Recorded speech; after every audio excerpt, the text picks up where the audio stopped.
All right. All right. So let me refresh this just to make sure that we are live. Okay. So the video is now live, but I don't see it. Let me refresh this one more time. Are you on YouTube or Facebook? Or both? Both. Yep. And Twitch. Wow. Yeah, man.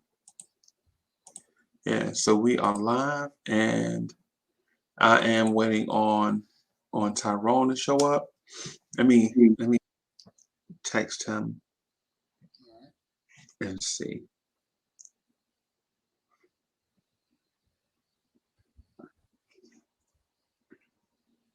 I like that thumbnail. Bro, the sky is the limit for our channels, bro. No doubt. I like that. Yep, the sky is the limit. So we got some things out here, and I wanna.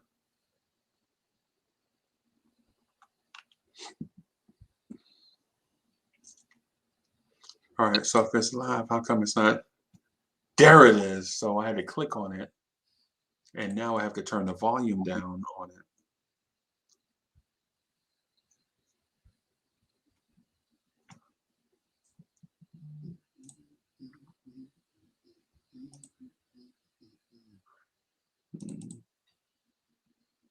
It is playing in my ear. I don't like how it plays in my ear. Like background noise? Yeah, so it's playing like this.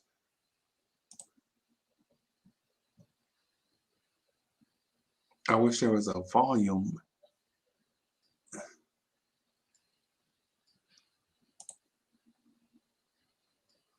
And let me do that.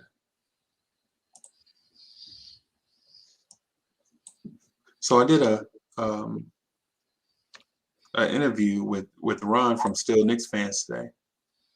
Oh, really? Yeah. How'd that work out? I think it was pretty good. Okay.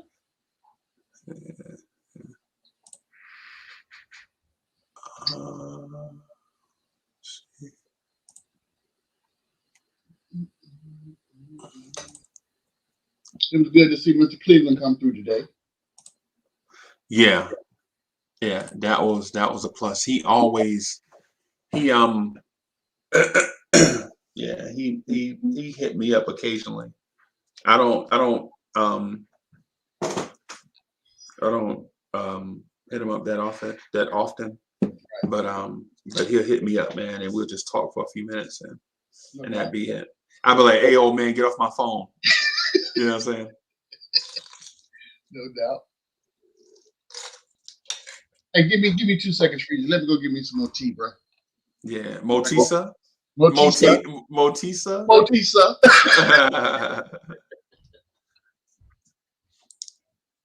So hey everybody, welcome to Vibes and Stuff. I'm your man's Uncle Freezy. I am waiting on the co-host of this live stream, Tyrone Edge. He'll be here in a few minutes. He's probably somewhere counting money, but we have a lot of things that we want to talk about today, right? We have a lot of things that we want to talk about, get into. It's going to be entertaining, I think. And if you are a fan of Vibes and Stuff and have not subscribed to the channel or smashed the like button, make sure you do so. Come through, hang out with us, contribute some. You know what I'm saying? Smash that like button. We are going to have an in-depth conversation about a few things. Hey, G-Man, look who here. Our man's Beans, what's good? Beans. What's going on, Uncle Freeze? G-Man, brother, what's going on, y'all? What's good? Good to see you, brother. Hey, yeah, man. So we're gonna talk about a few things tonight, Beans. Just some. It's not gonna be Knicks related at all. At least I don't think, man. My man T Edge has a has a YouTube channel that he does some inspirational stuff on. I saw him in the store, and we decided to kind of do a collab or do a collaboration. Because I showed him the joint with Beans. It was on Beans and G-Man arguing with each other. He was like, "Man, you get that many people on your joint?" I was like, "Yeah, man, these dudes, yeah." And not only do they get on and argue, but these dudes are polished and don't know it. Like, they polished YouTubers. Like, these dudes are legit YouTube personalities, YouTube stars. And so he was, basically I was talking to him about how you get people on and all that stuff. So I invited y'all to come on so that we can get some airtime so we can chop it up. And then plus to help out my man, help him grow his channel. Okay. You in a very giving mood. I see. It's the holidays. Yeah, it's the holidays. It's the holidays. So, but I hope I get this much love when I start my joint. When my show comes. Just don't big time us, bro. Come on, man. Stop it, man. When you get big, just don't big time us. So that's it's the family, man. Yeah. Oh, for sure. Let me see. So Ed said the link wasn't working. I'm gonna send it to him one more time, right? So copy that. Oh, you know what? I'm gonna disappear for a second, y'all. All right, brother. Oh, you know what? No, I won't. I'm gonna do this. Click on that. I'm gonna email it. I was about to hit the G-Man with the next question real quick. I'd already braced myself, Beans. Yeah. Hey, no doubt, man. That's what we. So basically, what is like inspiration, love? Like, break it down to me a little bit, Freeze. I seen you had a couple joints from a year ago on the joint. You know what I'm saying? So, what you on some love doctor? Like what's going on? Like, nah, man. You know me. I ain't nobody counselor like that. But for today, what we want to do is let me grab this email. Okay, I'm gonna grab this email address real quick, and then I'll get into. Let me see. All right. So he should be straight once I send him that. Okay. All right. So what it is, bro, is we have so say we a little bit older, like we mature, like yourself, you're a little bit, you're not old, and we ain't old, right? But we a little bit older.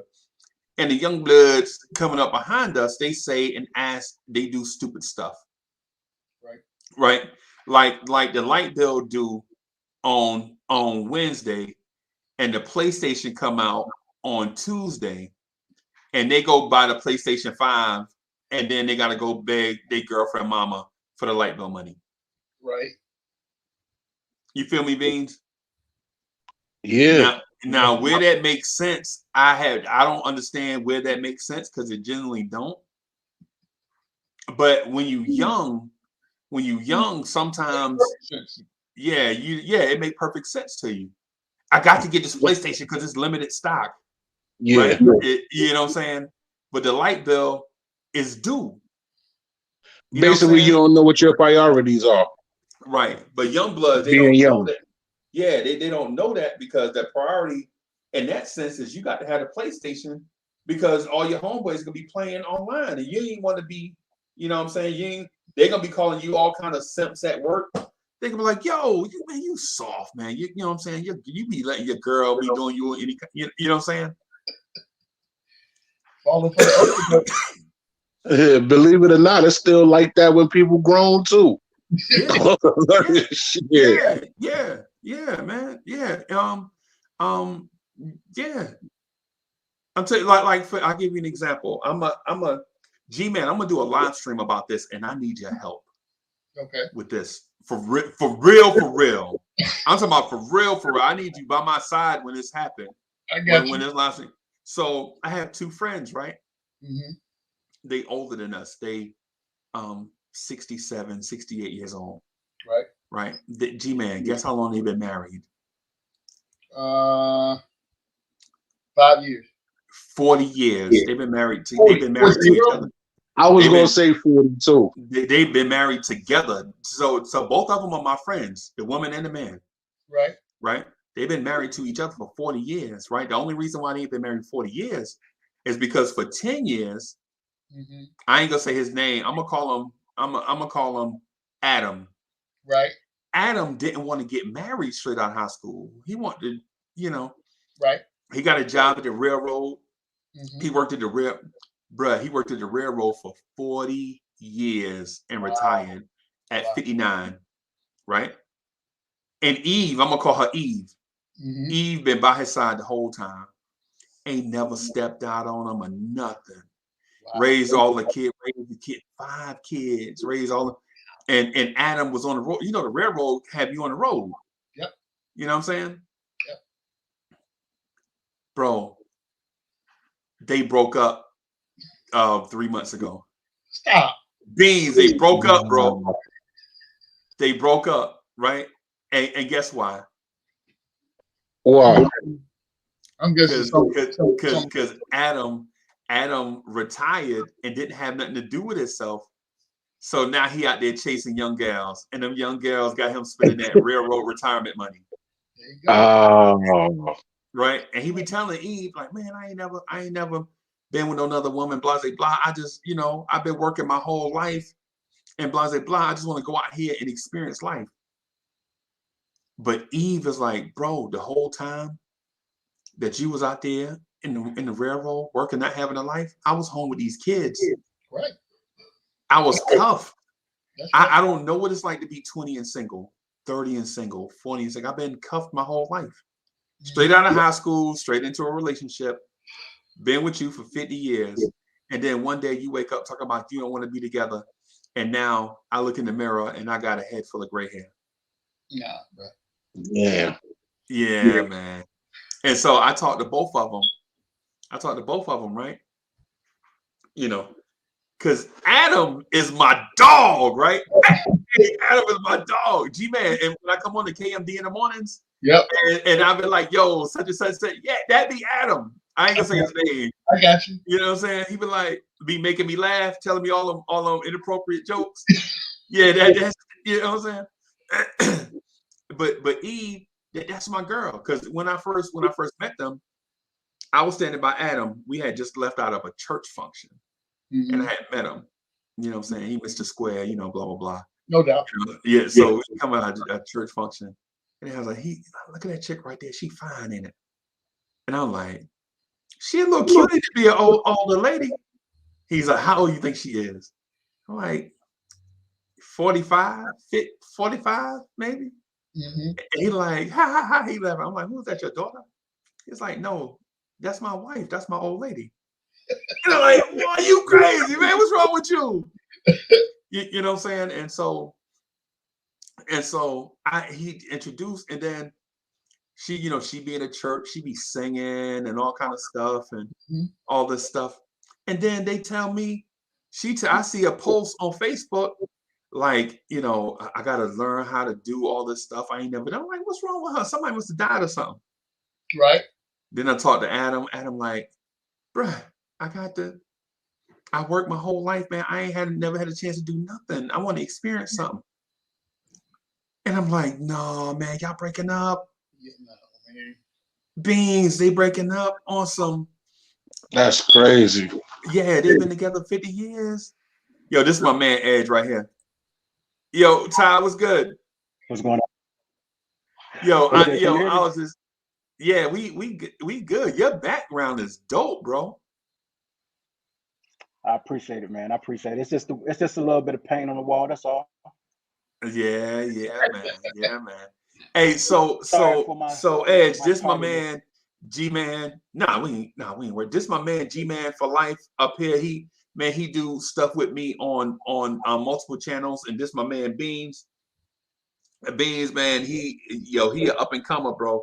And this podcasting thing, man, he gonna be a star one day. We trying to get him, you know what I'm saying, get him grounded so he can hit the ground running. But how you today? I'm good, bro. I'm good. Just got back from the gym not too long ago, trying to get myself together. You know how that go. So how's Okay. everybody else doing tonight? You know what? I'm gonna tell y'all something right now, right? You know, when we as men, as we age or mature, I ain't gonna say age, as we mature, this is what be killing me with y'all, right? Because every time I'm up here with somebody or I'm talking to somebody, y'all always just left the gym. Always just left it. I'm gonna tell you something. You can't melt me down and pour me on the gym right now. I ain't even gonna do that. I'm telling you. Right. No, but salute, brother. Good to see you, man. Hey, I appreciate it, bro. I appreciate it. It's love, man. Word, salute, T Edge. I'm chilling, man. Just enjoying life. Happy to be here. Yeah, Peace, man. bro. Yeah, man. So I'm gonna check the Facebook stuff real quick just to see what it looked like. Okay. So I just wanted to check the Facebook stuff.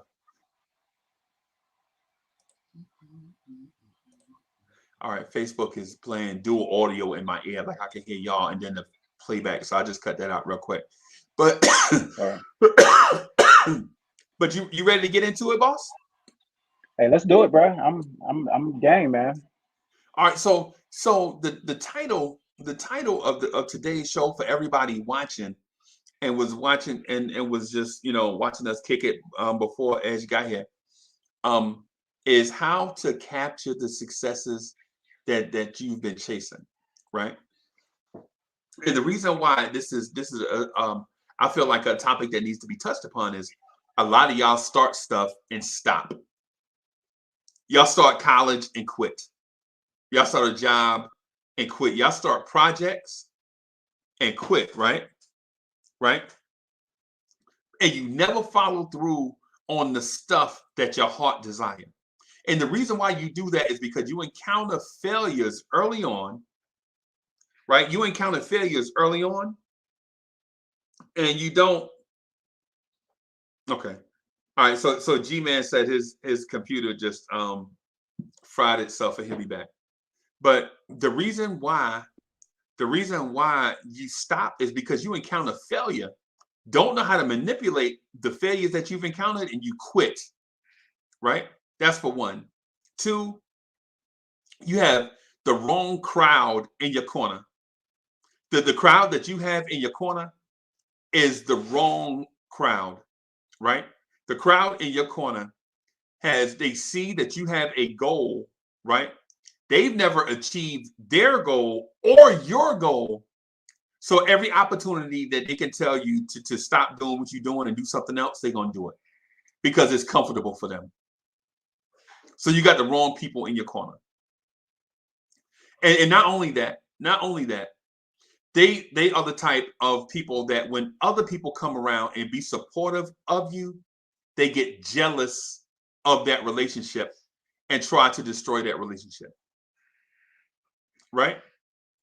And one other thing too is these goals that you set for yourself may be unrealistic and not personal. So the motivation to continue on through hard times is not there. Right? And I want to speak to that today with y'all, man, and get y'all feedback on that. So what y'all think, fellas? Well, I think basically like you saying the people, places, and things, you know what I'm saying, is basically the situation of how you keep yourself and what's the outcome. Right. If you hang around, the same people that's not doing nothing, that's not trying to, build and go in the right direction, the type people you'll be around, that's what you turn out to be. If you're around love and how can I put this? When people uplift you, and things of that nature, that's when you can set out to be what you want to be. As far as you talking about like stopping goals and all that being in your head, you know what I'm saying? Because it's easy to start something, but it's never easy to finish something. Right. You know what I'm saying? So that's what I got to say about that situation. Right. And especially when the goal that you have is one that other people in your life or your circle are not familiar with. Right. Like I'll give you an example of that. Like say my man Beans wants to do a joint on the internet. And the people around him are street dudes. They don't know nothing about that. They don't mess around with the internet like that. They're like, man, you messing around with that mess. That mess ain't never gonna be nothing. But in your heart, you like, yo, I can do this and be great at it, right? But ain't no support there. So now you like, I'm gonna do this against what they, you know what I'm saying, against what they talking about doing. Right? They ain't gonna support you. You're like, yo, come listen, come through and check me out. They're like, yeah, I got you, bro. I got you. But they'll never come through. They'll never come check you out. They'll never support you. They'll never share your stuff. You know what I'm saying? The main thing they do is they waiting for you to fail so that y'all can get back to doing the stuff that y'all been doing in their comfort zone. All right. Hey Edge, man, I know you got something that you want to talk to about that, man. I don't want to dominate the whole thing. Oh no, you good, bro. I'm just listening. Because you're saying all the right stuff. I mean, we always have those people, you know what I mean, that we want to have our back. We want them to give us the support, you know what I mean, because they are people. But sometimes people just can't see the broader view, you know what I mean? Sometimes we get locked in a box, and it's hard to see beyond what we are normally taught or told, you know what I'm saying? So me personally, I've learned to not take it to heart, you know, kind of just keep grinding, keep trying to make it happen, you know, and eventually they'll come around. It's just like in my city, there are a few people that made it big and made it to professional sports or whatever. As kids, you know, you never got people to come to the games. You never got people, you know what I mean, to give you grace when you had to go practice or whenever you needed time to go and do the things to hone your craft. But as soon as you hit that prime time, then you know everybody want to be associated with you then. And I see that's what it is. I mean, most people, they're not trying to see, you know, what happens in the background. They really just hang on for the ride, and then once you make it big, they want to have something to do with it, you know. So Right. I don't hold it to people. It's just the nature of people, I think. Right. Right. Well, what about your motivations? Like for instance, I'll say this, and it's a kind of indictment on myself, but whatever. Yeah, all of y'all know me by now. Like I've been to school for a million years, right? I've been to 7 different colleges, got college work in this, college work in that, college work in this, all this type of stuff. And I used to find myself frustrated that nobody would accept me for who I am as an individual when they see my resume. When they saw my resume, I'm like, yeah, my resume should speak for itself. You know, how come I don't have that corner office like this dude over here with less college than me? You know what I'm saying? Less experience than me. You know, why is he over there in that spot and I'm not? And it frustrates you. It frustrated me to the point that I would be like, man, this thing ain't even worth doing. Right? But I shouldn't have been frustrated like that. I should have been motivated by that to do more. And not necessarily do it in a conventional sense, but sometimes I feel like you have to stray from the path stray from the paved path in order to reach the goal that you want. Sometimes you got to take a short, not a shortcut in a sense like cutting corners, but take, you know what I'm saying, carve out your own path, your own niche in order to get to the same place that other person got to, because they may have done the same thing and not told you. Okay. A non-traditional path. Yeah. Yeah. And you know, I find this a lot, especially after I retire, right? One thing about doing a job for like 30 years, doing the same thing. Retire from what? Retire from what, G-Man? Oh, I'm sorry. I retired from the Army. I did 30 years in the military. So getting up every day, going to work. You know what your routine is. There are going to be certain nuances that may be different from day to day, but basically you're doing the same thing every day. Your environment may change, your surroundings, the people that you deal with may change, your situation may change, but the basis of what you do on a day-to-day basis remains the same. Now, once you come out of that mind frame or come out of that environment and you step into a whole different set, the first thing my wife tells me every day when we talk, right, or we go someplace and I get upset about something that happened, the first thing she always tells me, she says, look, you are special to no one but me. Because I get in my mind, same thing Freezy just said. I'm thinking that, if I go someplace and if you are a military friendly organization, then I expect certain perks without me having to tell you. But you looking at me walking in your establishment, you don't know I'm retired military. You have no idea. I'm not telling you. Now, I'm assuming that just because I am G-Man for life, you're supposed to figure that out on your own, right? And then I get frustrated and upset when I don't get what I'm thinking I deserve, right? I say all that to say this, right? I think that, as people, and the way that the world is working today, it's not what we experienced, 20 years ago, not even 10 years ago. Things are ebbing and flowing like crazy right now. So there is that thing that people perceive as being status quo or the traditional route to get to success or to arrive to a certain point in your life. To your point, Freezy, maybe a little bit different because today you have more resources than you had 10, 15 years ago, right? Today you have more education in said instance that you want to be involved in that was available to you 10 or 15 years ago.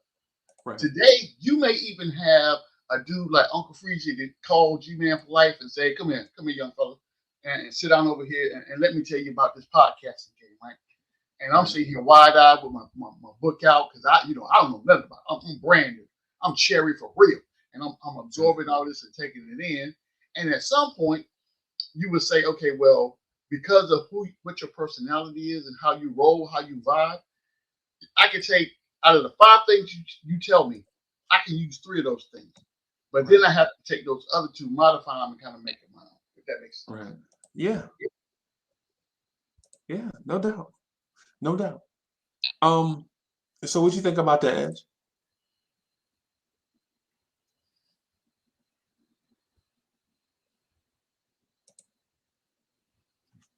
Hey, we can't hear you. You're muted. You're muted, brother. I appreciate that. But I was saying those are good points. I just want to add to that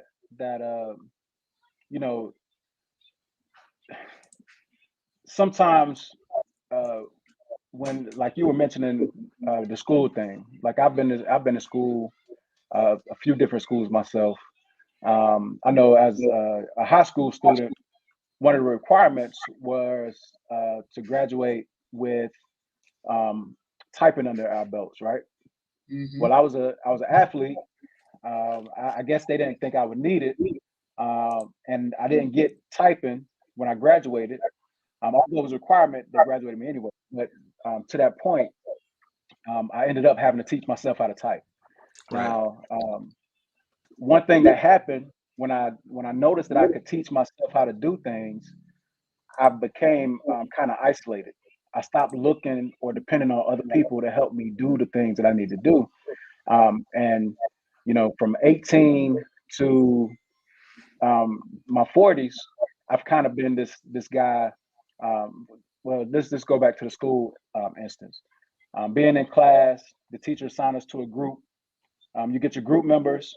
We all have our meetings. And some of those instances, I'm the older person in the group, so I don't relate. So I listen as they have their conversations instead of us doing our study work.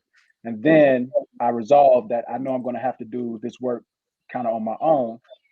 And over the years, you tend to depend solely on yourself. Now, how that correlates to us in our work situations with the podcasting thing, we tend to get in this place where we try to handle everything on our own. But in those instances, you have to have connections. And that's kind of what I'm in the process of doing now, is training myself out of that independent role to have some type of dependence so that I can help build my network a little bit better. Okay. Okay. I feel you. I feel you, bro. I feel you. And so let me do something real quick. I'm trying to do a couple things at once here. So, but Take time. where is my? So one thing while Freezy doing that, I'll offer this, right? And networking was one of those big things that I had to get used to or reacquainted with post retirement, because again, all my connections are military, Right. and none of these people in the military have businesses, right? So I need to go and find me some work someplace to where I can get some income going on, right? Right. So I would tell you, when you start your networking, a lot of things, and again, starting out, the people that I'm networking with are people that look and sound and are interested in the same things that I am. And I found out real quick that that was not beneficial to what my end game or what I was trying Right. to do, because that circle of friends or acquaintances that I have didn't have anything to do with the goals that I was trying to obtain. So I would tell you, as this, as you get out there and you start meeting people, just keep an open mind, because Oh yeah, for sure. I promise you that the person that's going to become a very big influence or influential in the things that you're doing moving forward, it's going to be somebody out of the blue. Yeah, you're going to be sitting here scratching your head later on, 5 years from now. You're going to say, I remember when we were sitting on that podcast on Friday night, and we was having this exact same conversation.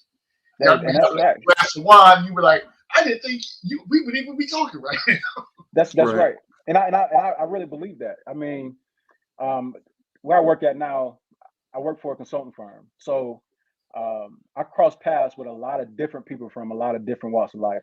Yep. And the funny thing is, it's always the people who are less like you that you tend to gravitate or have better or strong connections with. So Yep. I completely agree with that.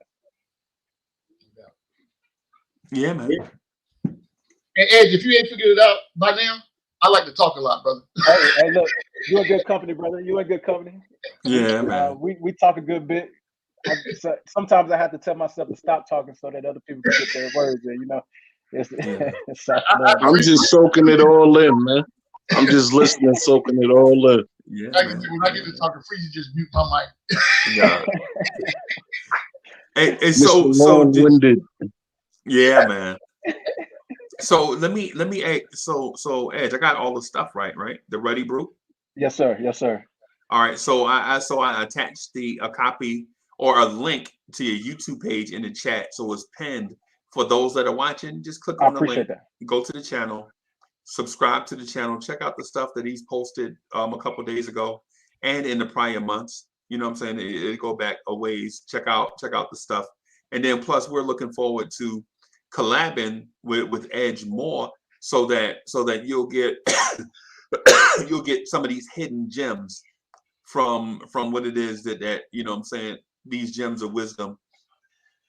I appreciate that. I appreciate from him and from what we look to offer. And at the same time too, for the ladies, listen, if you didn't hear about me talking about Adam and Eve before Edge got here, I'm talking about that next week. They told me Adam was like, he don't know nothing about YouTube and this thing, and don't be putting his business out there like that. And so I told him I was going to do it anyway. I'm just going to change the name. Mm-hmm. You know what I'm saying? And but Eve was like, no, you go ahead and do it because people need to learn from this. Right. And I was like, Miss Eve, I ain't gonna say your name, but I'm gonna definitely say what has happened. So we're gonna talk about that next week, about how a relationship that old hit the rocks that fast and neither saw it coming. Right. So anyway, but on this joint here, what we want to talk about is how you capture success. The one thing I noticed about people is they don't know when they are in the successful moment.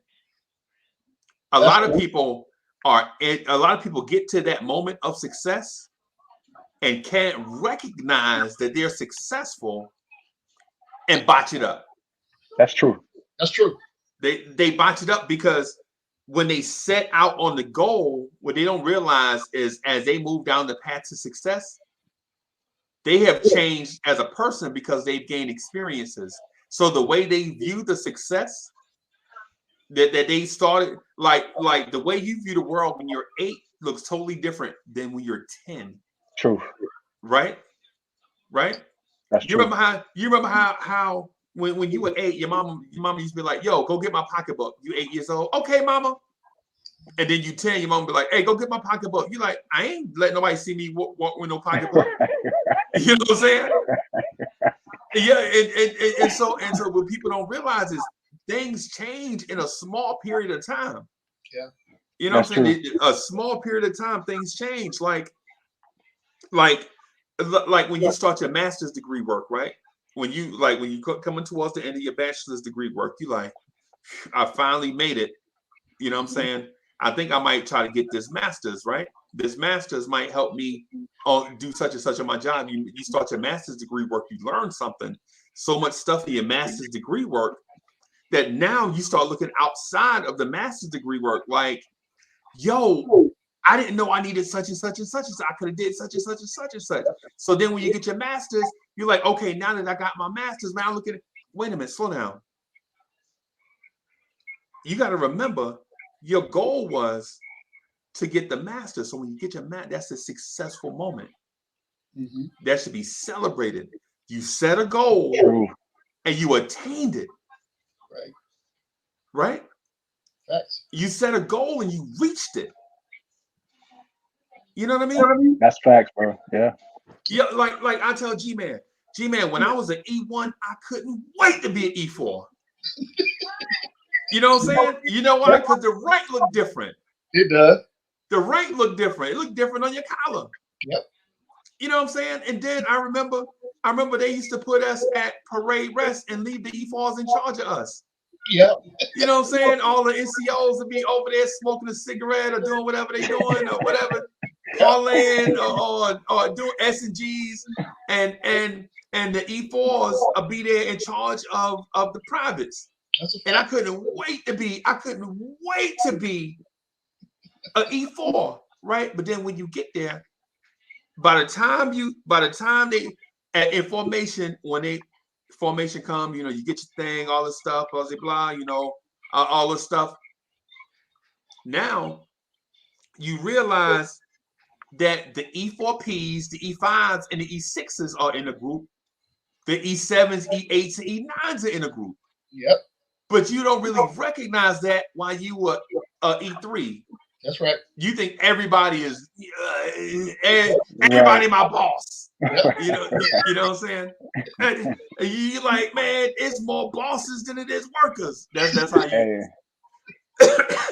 But then when you go from E3 to E4, you should be like, you know what? This right here is a moment. Mm-hmm. Right? I'm successful in this moment right here. I set a goal and I reached it.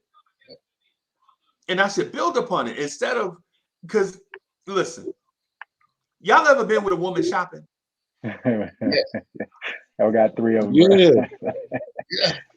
You know how they be looking for one thing, right? They're like, yo, we're gonna go to such and such, and I'm just looking for such and such. And then by the time they get to such and such in their hand or in the cart, they looking for other stuff. Right? And you don't be like, yo, you got what you wanted, right? Yeah, but I'm looking at such. And they frustrated. That's right. Yeah. They said it was gonna be $9.99 and it's $10. And I'm like, well, what's the difference? It's just a penny. Yeah, I'm like, what's the difference? But I got this coupon and I got this such and such, and they doing all these. And listen, the thing about success is you need to capture the success in the moment. Like when you do something, be happy about achievement is basically what I'm getting at. Right. Like sometimes I notice that we don't get excited or happy about achievements and things because we look so forward to the next thing. Yo, oh my God, yo, my man is in the building. Yo, boss man, what's good? Peace. Salute. It's good to see you, man. The chat, the pen, what's good, huh? How you doing? Man, yo, how you been, bro? I can't complain, man. Working hard. That's it. bro, this conversation, bro, this conversation is, I think, is cut out. But me and you had a conversation. So for everybody, this is my man. It's like my brother here, Sin Miz, right? Sin Miz is a successful chef. You know what I'm saying? Doing a lot of stuff, major presence on social media, doing his thing. And he talked to me once about how he was in a certain situation, how he changed himself, started doing something else, and became successful at it. Right? And so I was like, what? You did so you did that? And he was like, yeah, I not only did I do it, man, I'm good at it. And so much so that every time we get together, he was like, he'd be giving me advice. Like, yo, Uncle Freezy, stop eating meat. What's wrong with you? You remember, Hey, you remember that? Big facts. So Yeah, of course, Sin of Man, course. this is Beans. You know Beans and G-Man from the Knicks conversations. But this is our Of guy. course, I think I This is remember. Hmm. and this is our guy, Edge, man.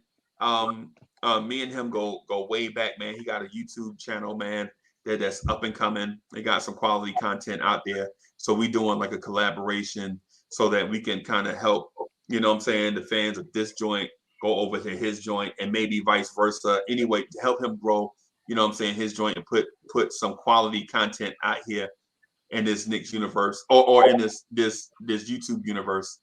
Because I go on YouTube, bro, I see puppies howling. I see girls on there talking about doing nails and all kind of stuff. You know what I'm saying? I see dudes talking about cars. And then, but when it comes to real quality Absolutely. content, you know what I'm saying? You like, where's the real content at? So, Hey, I appreciate that. That's love. yeah, man. Yeah, man. So what you been up Absolutely. to? Salute. Peace, peace. So Peace. what you been up to, boss? So I just started I want to say not too long ago, me and my wife started the vegan food business. So we've been doing pop-ups and getting like wellness out there as long as promoting healthy living. Um at the same time just working, man, trying to keep everybody healthy and safe and keep the family and tribe together, man. Right, That's it. right, And right. of No course doubt. watching these Knicks. But Of course. Of course. Of course, man. No doubt. No doubt. Bro, of so course. can you tell the people a little bit about yourself and your journey from where you had a rough patch to where you are right now?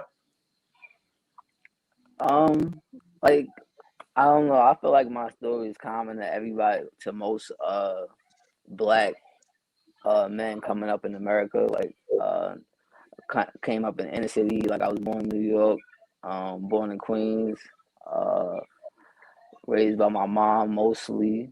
Uh, I found myself in prison for like a short time. Uh, there I chose to go a better path. I chose to better myself while I was there.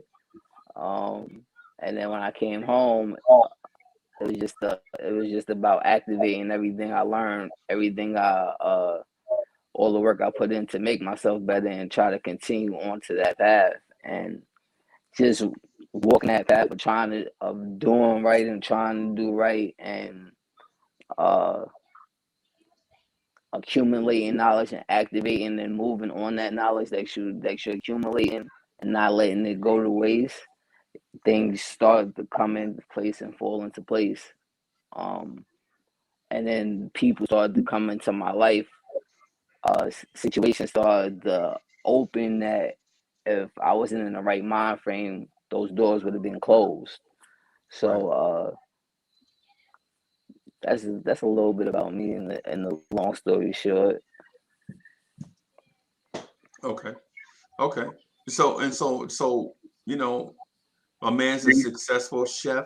The healthy eating thing is definitely a plus. He be on me about that. And hey, you know what I was doing before I came on? Sin Miz? I was grazing, bro. I was eating salad. Where? I was eating a salad. That's how I was telling Edge because we were supposed to do it at 9, but I want to do it at 9. You know, bump the time back to about 9:20, 9:30. so that I could go to Ruby Tuesday and get me, you know what I'm saying, something to graze on. You know what I'm saying? And I call it grazing, bro, because it was green and leafy for sure. yes. Yes. So Look. Semiz, I'm gonna ask you this too, because hey, listen, y'all, I ain't gonna lie to you. I find my man fascinating, bro. Right? I find my man fascinating. Like to hear, like, I don't know why he be so humble with it, but you know what I'm saying? Maybe it's just, you know, the personality or whatever, but I heard Semiz's story, like from not from beginning to end, but um from a stretch where things got rough, and then the decision making process wasn't ideal. He wound up having to pay for some decisions that he made, um while paying for that. You know what I'm saying? My man was like, you know what, this ain't for me. I'm gonna do something different with my life and be an example to others. Mm-hmm. And so now, you know what I'm saying, he chose to be an example for others by not only learning a lot of stuff, but modeling that stuff that he learned so that others can see him and be the example that he may not have had when he was coming through at the same age. See, he on that humble pie. He on Semiz is on that humble pie with y'all, you know what I'm saying? But I already, you know what I I'm saying? appreciate that. Yeah, you know. I appreciate that. I definitely appreciate that. I definitely it's prominent. I can't say I didn't see these things. These things I saw, and it was just like in our prominent leaders, and some of them, well, mostly Malcolm. I kind of identify more so with. It was just the transformation. It shows you that it's possible to go from being led to being able to lead. It shows you the transformation from the caterpillar to the butterfly. It shows you that just because you think you know it all, that you're still in the transformation stage where you're at, and there's still more to go. So I have to show that. We have to show that, because sometimes we don't see any hope, you know. Definitely in the media and whatnot, unless you're looking for it, you may not see it. So, you know, it's definitely possible to still be active in the community, in our culture, and still do right. And it's still cool to do right for yourself, self-love, treat yourself right, feed yourself right, ingest the right things. Sometimes have a conversation to that's positive and in the opposite direction, that opens a different level in your brain, so you can move forward as a community, like forward Okay. progress, That's perpetual right. motion, like Clyde say, you know. Yeah. Yeah. That's right. So I got something that I want to do. I want to get y'all gents and take on um a certain thing, right? And I touched Hey, on it Free, can I earlier. say something real quick before Yeah, you? yeah. Go. Hey, bro, I just want to big you up real quick, because one thing I've noticed straight away. This is my first time on your platform, brother. And I just love the way you give people their flowers, bro. As black men, especially, we have to have people. We have to hear that. You know what I mean? We don't hear that enough coming from the outside. Sometimes even coming from the inside. So, I just want to give you your flowers, bro. For giving everybody their flowers straight out the gate, bro. That's love right there. Yo, because I'm gonna tell you something, man, and I don't know if y'all know this, but and this is for men in general, especially black men though. We are taught how to be failures from day one, right? And I'm not saying that their parents teach you how to do the wrong thing. That's not what I'm saying. What I'm saying is from day one, no matter what you do, it's never good enough. That's right. Like for instance, but I'll give you an example. I give you an example, right? As a man, every day I wake up, right? I got to make sure that I got money to take care of Miss Smoker. I got to That's make right. sure that all my clothes are squeaky clean and that I look sharp out in public. I got to make sure that the car I drive is something. I gotta make sure that the house that I pull up into is something, and not for just security reasons, like not just for me and Miss Mocha, right? But there is a perception. There's a perception in the world that if you don't have or do certain things, you are worthless. That's right. Right? And so the thing is, every day we fight these stereotypes.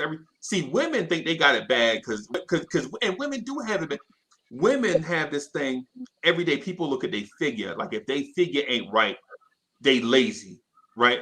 Or if they nails ain't done, they toes ain't done, they hair ain't done, they such and such.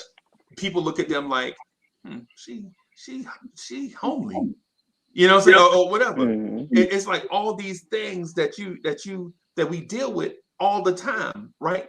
The perception, these perceptions out there in the world force us to think that we are never good enough as men, right? It's often like you can't like when you walk in a grocery store with your old lady, right? You and your and I'm saying women, I know y'all not old. It's just how men talk. It's just how men talk now.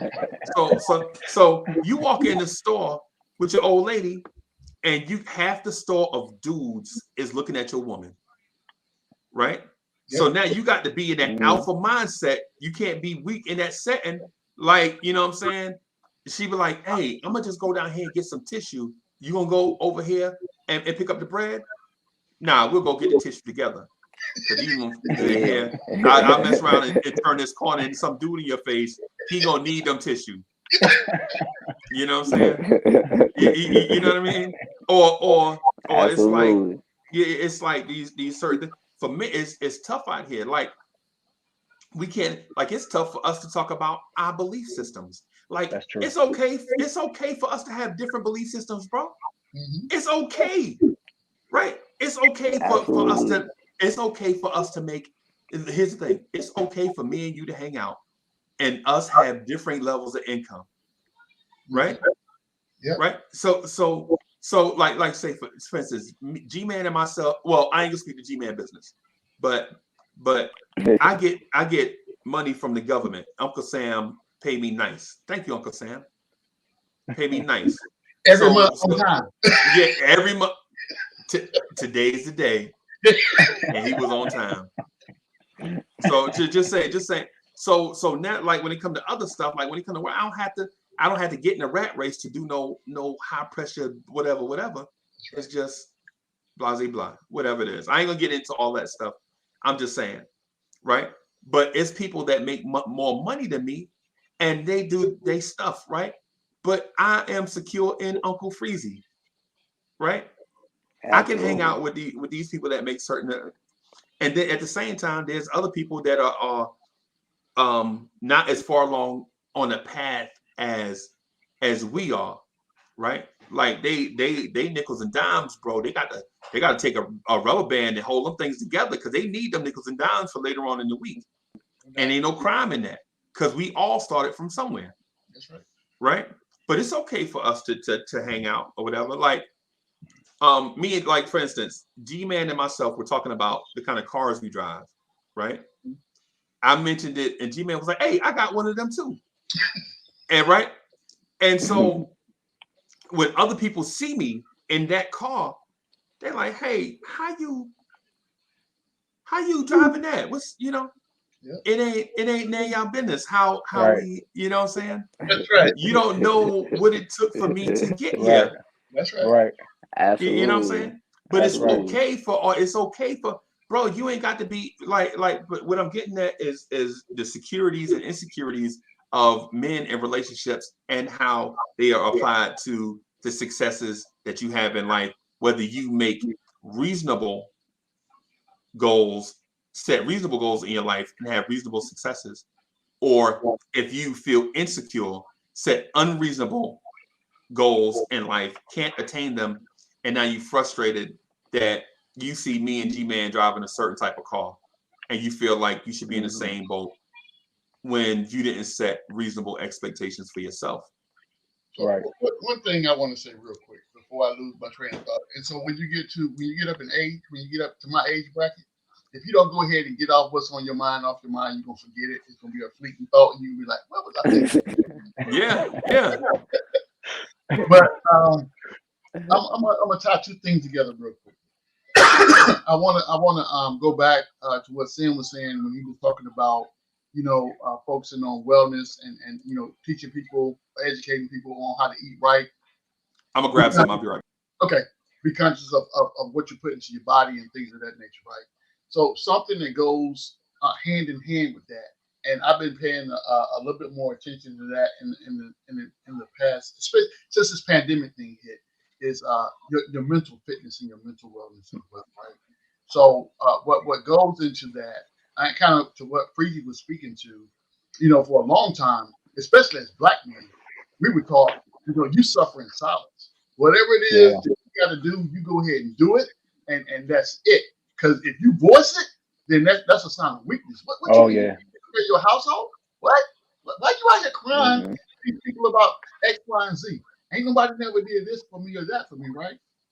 So I think it's a positive that we are able at this point at least start a movement to where we can start to have those conversations, and not only have those conversations, because when you have those conversations, a lot of the misnomers and the stereotypes that people thought they knew about growing up Black as a male is false.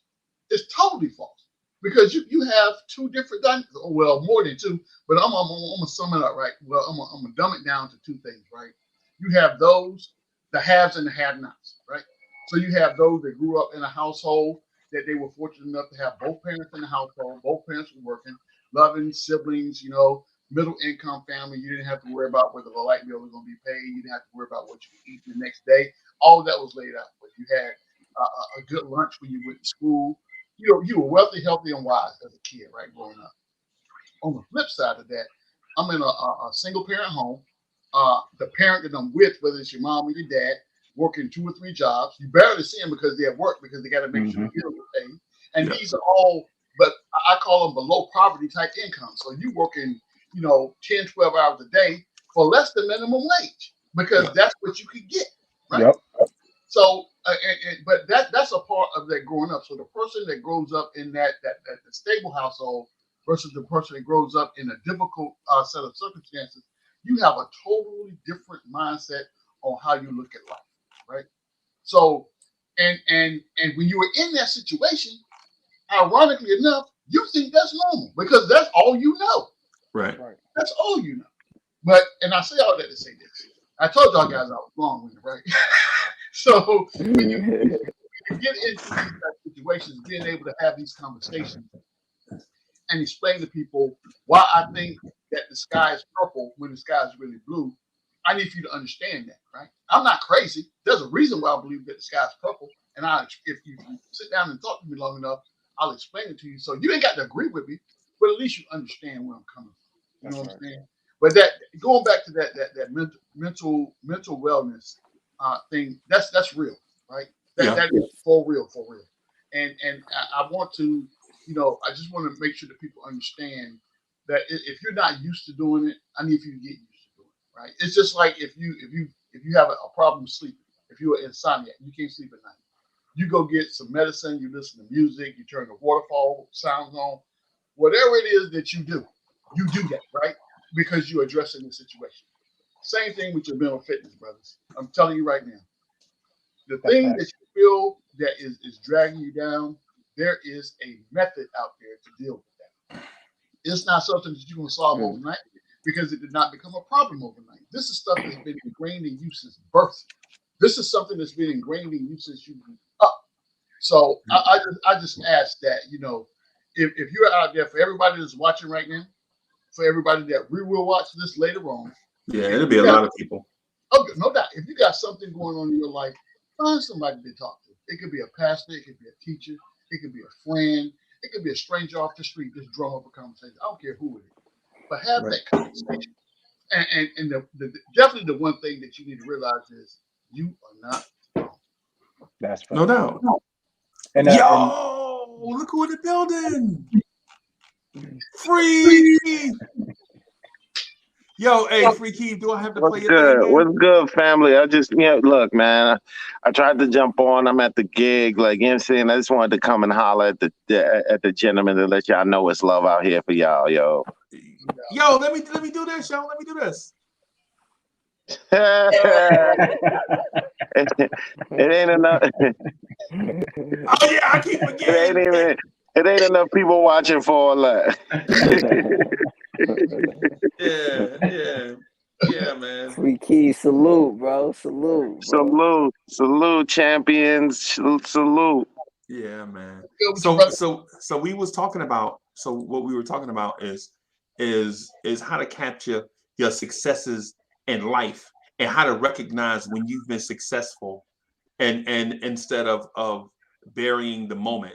And what I spoke to was, you know how you know what, I give you an example. Lawrence Tears, right? You remember Lawrence Tears was set out just to be a place for us on Twitter to come hang out and talk, because we was thumbing it to death on Twitter. You know what I'm saying? I was like, yo, why don't we just get on and do a YouTube channel or whatever? And what happened is Lawrence Tears blew up out of control. You know what I'm saying? Not from me and the work that I put in, but because of it was just a good idea at the time.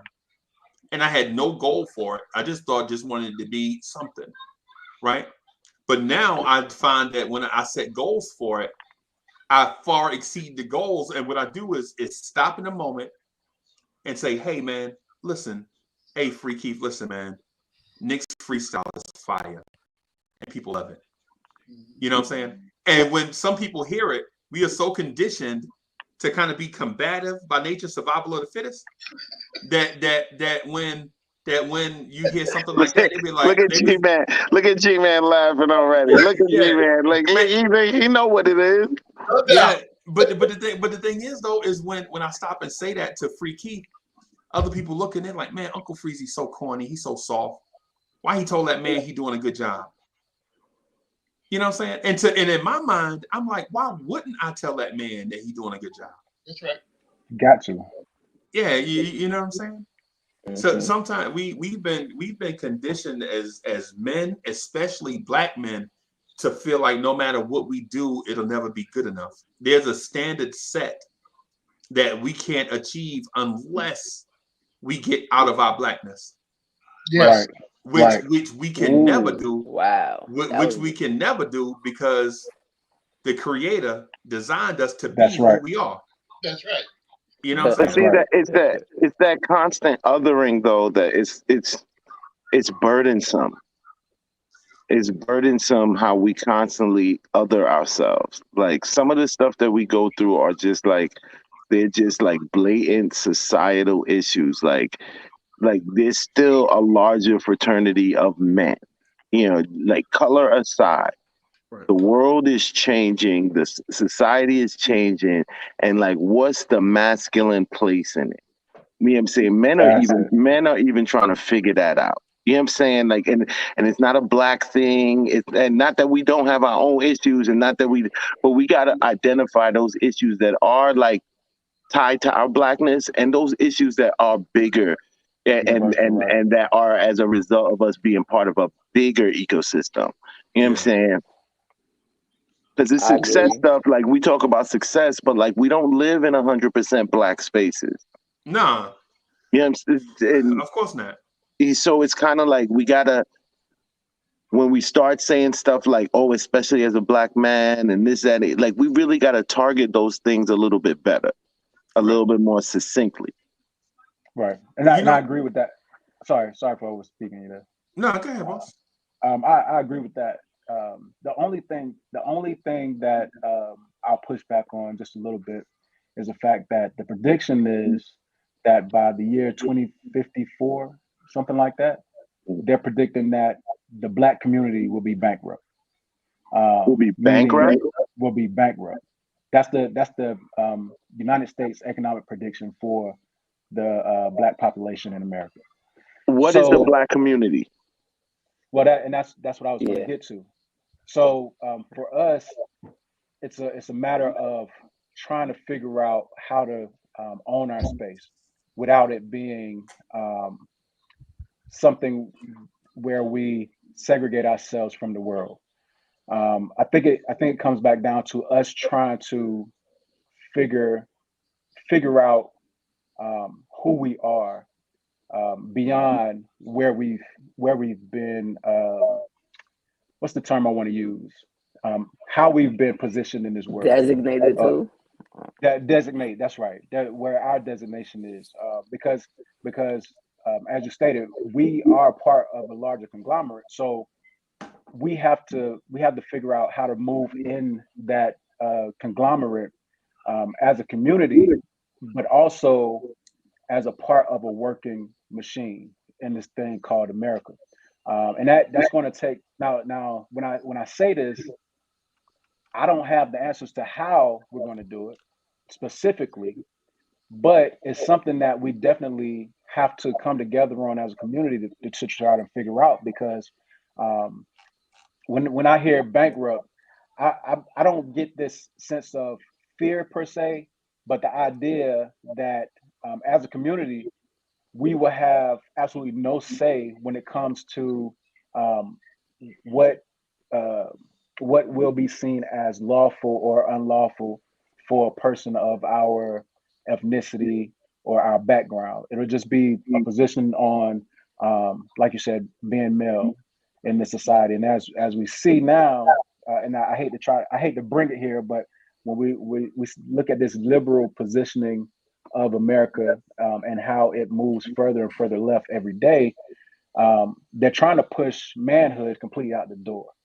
So we've got to figure out how to manipulate our world so that we can again fit in, so that we don't find ourselves in that position of not owning any portion or part of this society that we live in.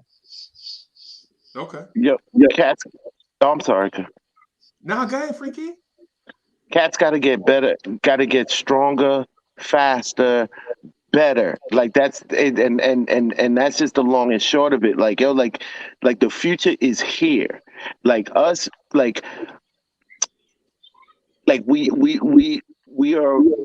are as a people sometimes, and a lot of it is because of our positioning here. But we're very reactionary. But the future is happening at like things are happening right now at a very exponential rate. That's Like true. stuff is moving, like the world is going to move digitally and live in digital spaces, and we're still trying to catch up and compete, like, and concepts like, oh, like what our change in manhood and demographics, like yo, like we need to really kind of like assess what's going on now and understand our place in it. Like cats is not, like we got to get more future focused. I like That's what you true. were saying about the bankrupt thing, but like a lot of times, that's why I asked you who is the black community that they're talking about in there? Because to me, a lot of times those statistics, when they're talking about the black community, they're talking about the hood. And yes, the hood is definitely going to be bankrupt in 15 in by that time, like in the rate Who's to of say the it's not economy. bankrupt right now? No, I'm just saying, like totally bankrupt. But like, Right, Well, right. I think a lot of times, like our quote unquote blackness as a culture in this United States is just bubbled down to like black people who are like the hood. Period. You know what I'm well, saying? So like, but it's a larger demographic. It's a larger demographic, and I I just don't like. I push back on those kind of findings sometimes because like I want to know what and who they're speaking about specifically. right. I But get it. I got it. I understand Right. that. And who did the research and what were they looking for and what specifically? were they looking for? Like yeah, Right, exactly. Like right. Well, like we spit out numbers sometimes. Like we find things and we see things and they fit certain understandings that we have. But a lot of times what we don't do is research the background as to why. Like why'd you do that report? Who was Right. doing that report? Who was the background to that? Who funded that report? Those kind of things influence the And information who you was get from included? and And who who was was included. included? Because if black people were not included in that, then it's not done from a perspective that is more informational to black people, basically.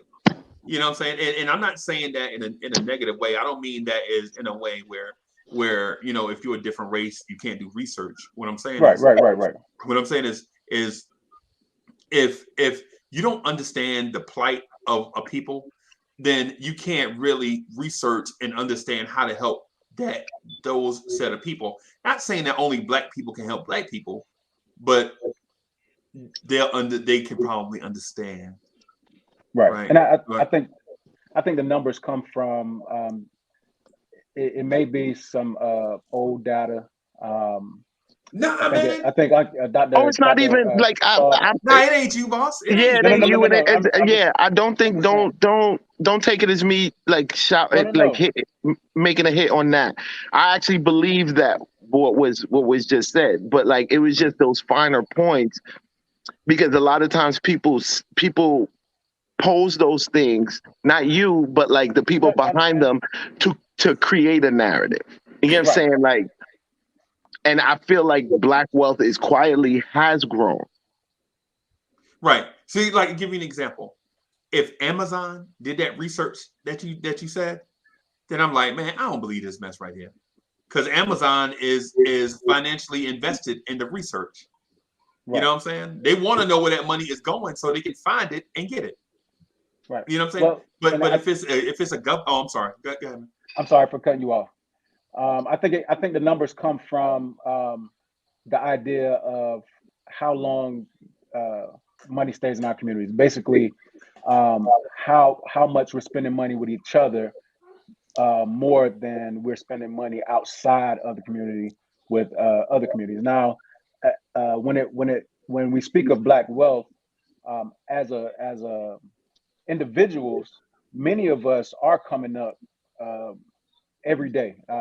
But I think it comes back down to business ownership, actually keeping money in the community, actually being able to say, this is what we own. This is what has black people tied to it. Now, there's so many different caveats. One thing that I do on my channel is dig into a lot of old information to try to pull out kind of where we are today and why we're in this position. And I bring that up because when it comes to what we ingest as far as what we read, the information that we take in, we have to figure out exactly why we're doing this, why we're studying this information, why we're looking into this thing. And I think when it comes to a success as a community, I think we have to become more invested in trying to figure out what it takes to make us trust each other again.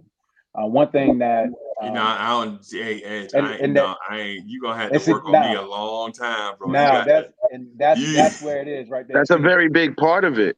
Is what he's saying. He's speaking the truth, man. Right. Yeah. When it comes to that wealth thing, when it comes to that bankrupt thing, it's a thing. It shows how much we distrust each other because we don't trust each other to keep our best interests at heart, if that makes sense. So I think it all comes back down to us figuring out how we become a community again. It's more than just saying, "Hey, I'm a black man.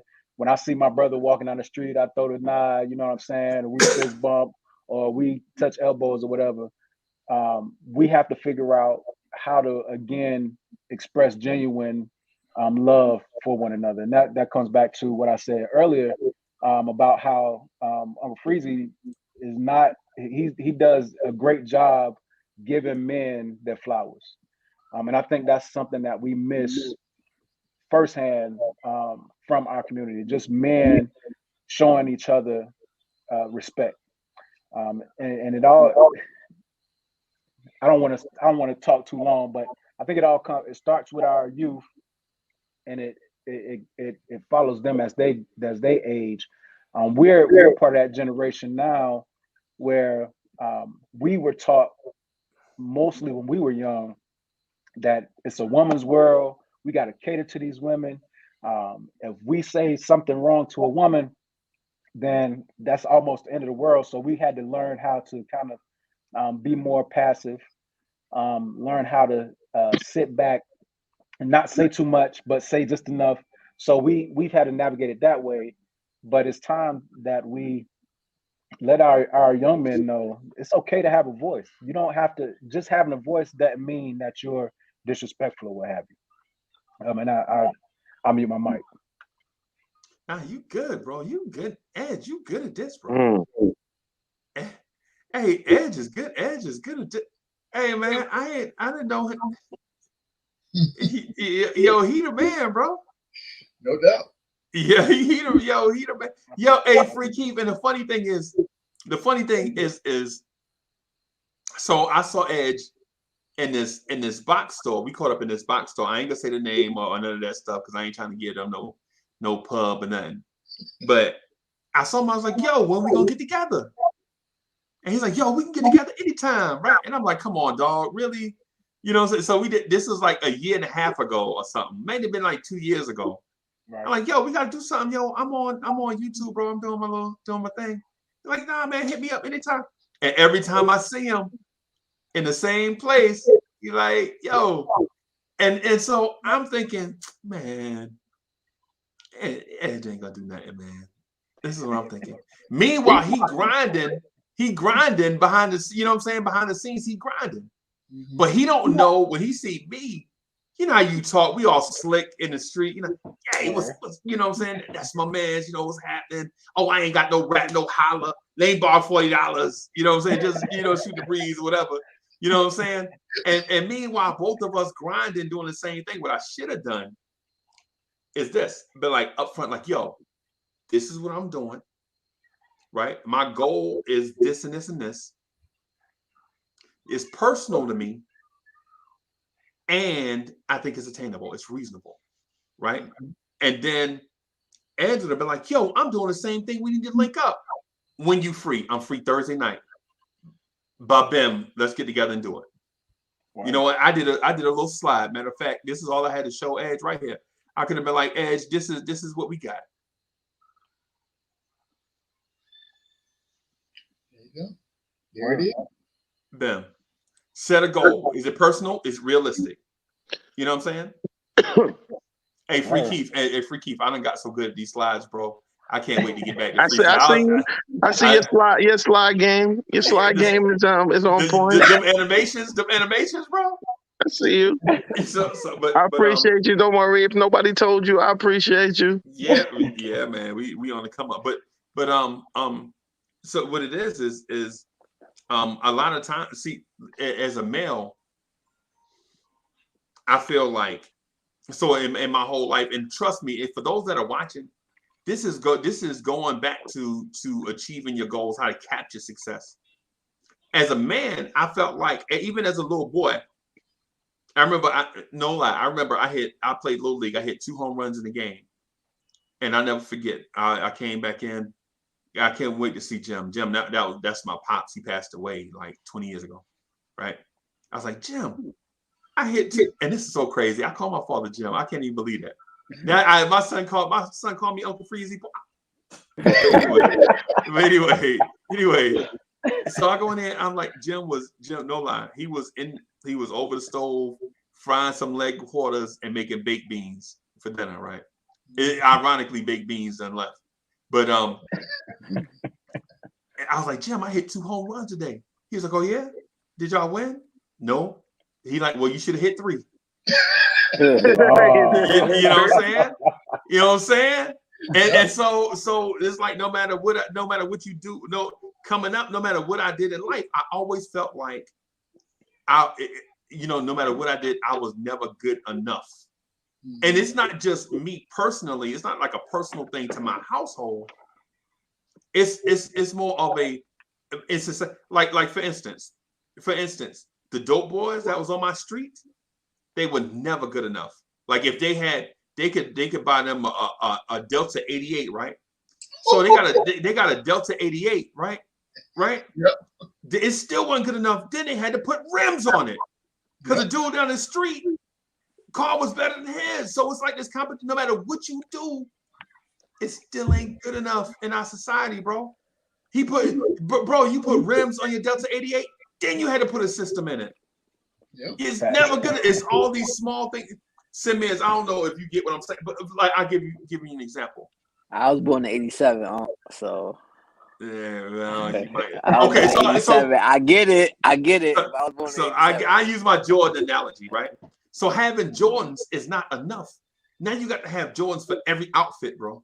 Right. You know what I'm saying? A girl like when you were in the street trying to holler at these chicks, it's like if they see you in the same shirt twice, you a bum. Right. Yeah. Well, from a cultural aspect, like where it come back to like black men or the community, like we have to work 4 times harder, 5 times harder. So yeah, we always work, like we always in overdrive. It's almost like once you get there, you still can't rest. Even right. because you're still not there, you still got to bring 4 more people with you. You still got to bring your tribe, your family, everybody with you. So it's never nonstop. It's not a nonstop job, and it's not for the weak. Like we the leaders, we the protectors, we the providers and the nurses. The providers, like this is our job. Like this is what it come with. Like unfortunately, like that's how I look at it. Like sometimes, like yeah, we want to vent, we want to have our piece and say our piece, like in the same just to say our piece, not even to be understood. Sometimes not even about being understood, or it's just about being heard, or it's just about because we taught to keep it in Right. our whole life. So you damned if Why you do, you damned why if you is that don't. though? Sometimes Why are we taught that, Simmons? because somebody got to take it. You understand? Like somebody got to give it, and somebody got to take it. It's just the way of life. You got to think about. I think you got to think about where that mind frame originated from, and why it was important for a black male being the provider, being the protector of your household, not to appear weak. So you got to take that way back. Right. That's where this is because these things, like keep talking about before, these are things that we talk about generationally, right? So what my grandfather did, when he was a young man, is not the same thing that what my father did. Now, there were some traits that my father picked up from my grandfather and brought them forward. The same thing that my father would try to instill those traits, those beliefs in me, and then it's up to me, depending on what my space is, to figure out how much of that I'm going to take and use, and how much of that I'm going to say, okay, that's what you used to do back in the day. It's not relevant today, so I'm gonna do it this way right here, and this works for me, right? And that's okay. That's okay because as time ebbs and flows, situations change, and your reality is going to change as well. So I think that when we talk about, why it's important, or why it would be most important for the black male to be viewed as strong and dominant in a situation, is because we didn't have, back in the day, you were not the person. You could be dominant in your situation until you went outside your house. Once you stepped outside your house in public, that whole dynamic changed. Everything changed. Because that's why man said he is the king of his castle. That's right. Right. That's right. As long as I'm within these 4 walls, what I say goes. Right. Yeah. But as soon as I walk out that front door, those rules that apply in my house no longer apply outside my house. I have to figure out how to maneuver in that space. You have to maneuver how to get home safe that day. You have to maneuver how to get home safe that day without giving authority over yourself away. Without losing the respect of yourself as a man that day going out into that world. 100%. Right. I think that comes down to, as a man, what we equate as respect to. That's one thing. Like, how many? All right. So, how many of y'all have heard of Mullen, South Carolina? Nobody, right? Of course, you know me. Okay, I know. Uncle Freezer has. But the person, your mother, yeah, no, I believe so. No, he talking about the city. Mullins. No. Mullins. Oh, Now, the Mullins. reason I asked that question is because when I came from that town, right? And I can remember as a kid feeling stuck. I mean, I was top 10 in my state as far as football is concerned. I had good grades in high school. I was respected by my peers, respectable to my parents. But in my mind, the things that I had ingrained in myself was that ultimate respect was not allowing somebody to talk to me any kind of way, or not allowing somebody to treat me a certain kind of way. And if you said the wrong thing to me, then I would step outside of my good kid box, and we might have to box because I was protecting my respect, if that makes sense. Right. But as I grew, as I matured, I had to learn how to change that respect aspect to something else. Now, what does respect look like to me? It means being able to control myself if somebody tries to pull me out of that box. You know what I'm saying? Yep. It's being able to still be kind to somebody that's being a butthole for that day. You understand what I mean? Yep. So it all comes back down to how we see respect in our minds as men, and what are we willing to allow to pull us off of our square, if that makes sense. Because you have a value system that's different now. Right. Because for me, making it back home to Mocha is more important than me getting dissed by somebody in the street. Exactly. Whereas back in the day, it was vice versa. That wasn't the case. You ain't gonna talk to me. Yeah. Exactly. Like Yeah. so As like grown, no, no, go ahead, finish your point. Finish your point. What I was just gonna say real quick is so I grew up in New Jersey and then moved to the South. Right. I remember living in Rocky Mount, North Carolina. Right. Yeah. And they had this thing called, you used to tussle. Like, we ain't gonna argue all day. Listen, we're gonna fight and get it over with, and then we're gonna get back to normal business. Like trying to holler at these girls, or trying to steal somebody fruit out their yard, or riding bikes down to the mall, or whatever, right? Yep. And so I remember the first time I got down, coming from Jersey City, saying you talk slick, like you just crack a joke on and make people laugh, and then it be over with. Ain't no harm, no foul. And then down south, the boss like, hey man, you ain't gonna talk to me like that. We gonna tussle. We gonna tussle because we ain't gonna. This ain't get ready to happen for no 3 or 4 weeks. We gonna get this over with right now, and the best man win. Right. And so I never forget, man. So when I was young, I had always been nice off the hands, right? Just box, because we used to slap box so much in Jersey City that it was just like a come out the house, you just slap boxing. You still got coal in your eye, you slap boxing, right? Right. And then I get down south and dudes start grabbing you. You're like, hey, what you doing? Why you grabbing me? I ain't used to this. They want to tussle, they want to wrestle. Oh no, I was on the phone. Just waiting for my phone to charge. I'm about to be up. Yeah, and so the thing is I learned that you can fight somebody, get it over with, and still be friends. Right. Yeah. Right. But it's respect. It's a respect thing that you establish. Cause okay, so if you know not to mess with such and such to a certain point, because he gonna want to tussle. So you get right up to that point, and if you ain't want to tussle, you just drop it. If you keep going, you gonna tussle. You know what I'm saying? Right. And it's one of those things that you learn, right? That's a fact. I think that's true warrior. I'm sorry. Go ahead. I was just gonna say that that's just the basic currency. I feel like that's the basic understood currency amongst men, especially amongst black men. That respect come first.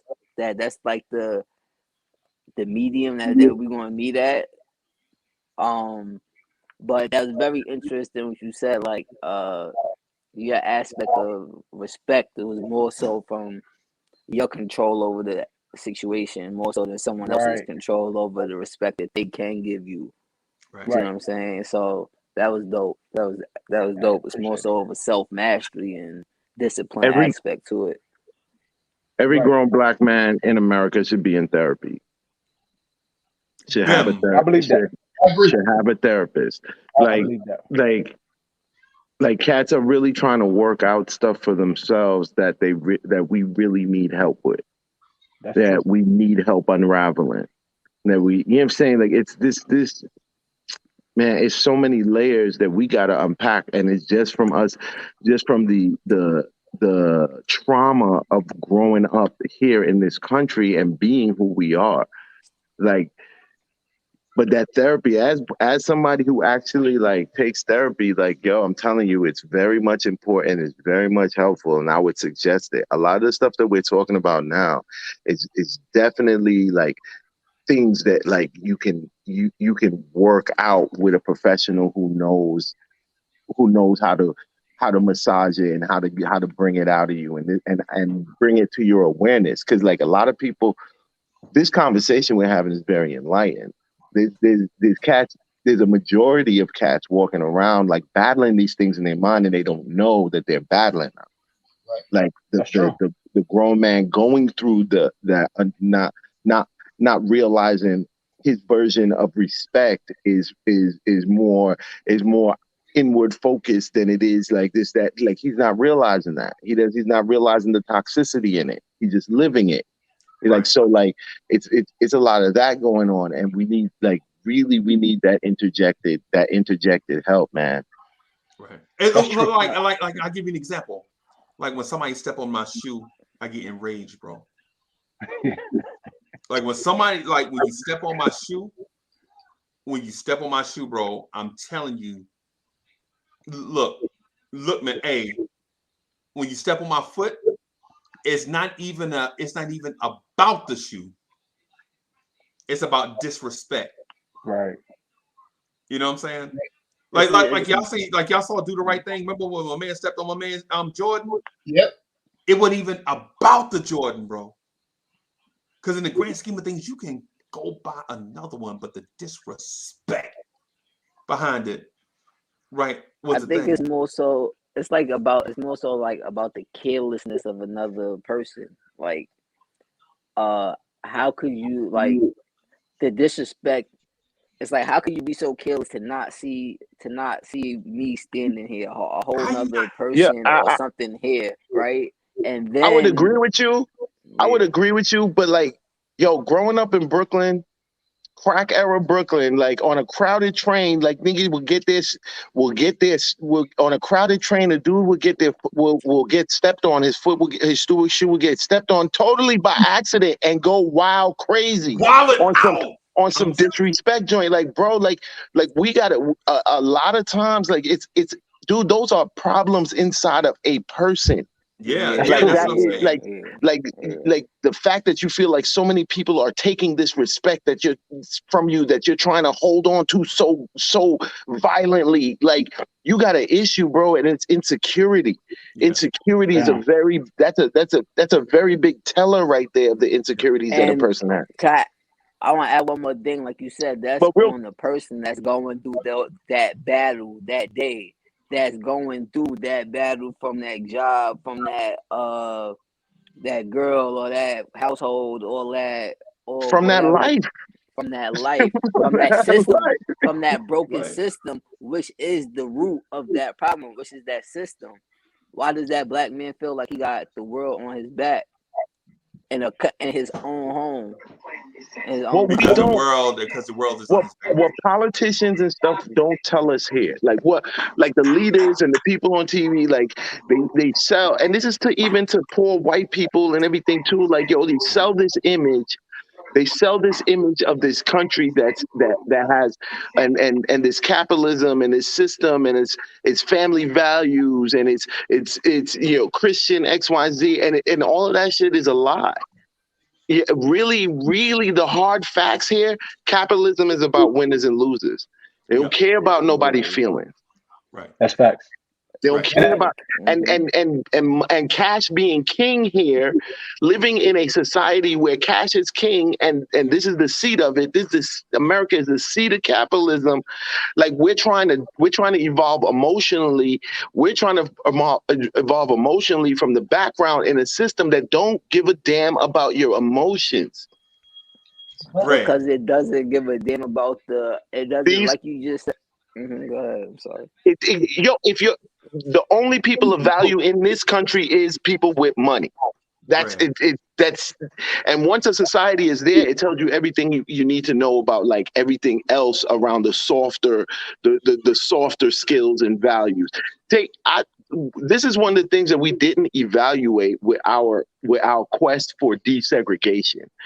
We didn't understand what we were buying into by being accepted into this greater whole. Like it sucks you in.